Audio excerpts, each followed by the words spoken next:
Le Djurdjura, ou Djardjar en tamazight, signifiant la montagne des glaces, est formé depuis environ 200 millions d'années.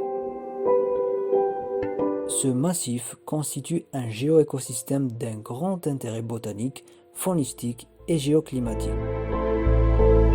ce qui lui a valu l'attention des scientifiques et des naturalistes depuis au moins le XIXe siècle.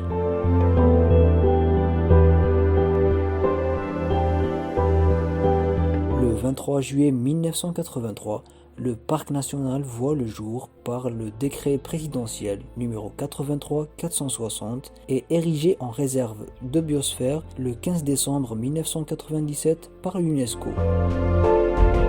Répondant à la nécessité de protéger cette biodiversité considérable constituée d'une mosaïque d'écosystèmes, forêts, pelouses escarpées, monts rocheux, un laboratoire à ciel ouvert pour la recherche scientifique, mais aussi la protection du patrimoine culturel et historique du Djurdjura qui fait la fierté des populations locales.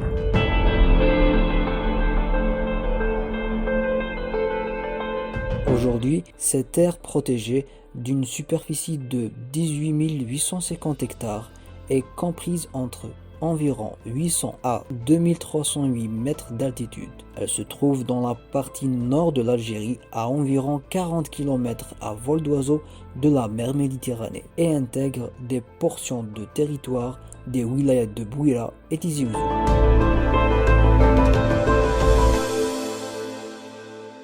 Le parc national du Djurdjura est organisé en 5 secteurs de gestion, répartis selon les versants. Secteur de Thelagilef, Ethwaven, secteur de Tijdda, de Thelerana et le secteur de Thirourda qui chevauchent les deux versants nord et sud.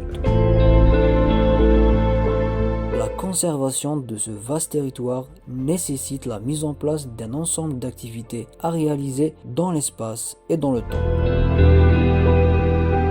Tout d'abord, la protection des 1100 taxons répertoriés sur les plans faunistiques et floristiques, dont les peuplements endémiques de pin noir, la présence de singes magots, hyènes rayées, le gypaète barbu et divers autres rapaces. Puis, le développement de la recherche scientifique et l'éducation relative à l'environnement et la dynamisation du tissu associatif local en rapport avec les enjeux environnementaux. Ensuite, la promotion du secteur écotouristique en vue des éléments naturels d'une rare beauté, des peuplements climatiques de cèdres, des formations géomorphologiques et rupestres majestueux.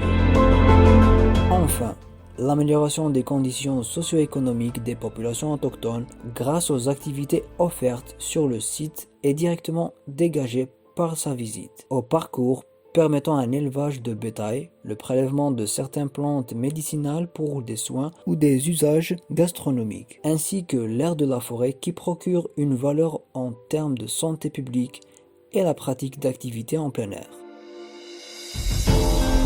À travers les âges, 4 grandes espèces de macrophones ont disparu. Parmi elles, l'ours brun, dont les ossements ont été retrouvés dans la grotte de l'ours. La panthère noire, dont le dernier individu a été aperçu en 1930 dans le massif du Djurdjura en Kabylie, sans compter des espèces probablement disparues avant d'avoir été inventoriées.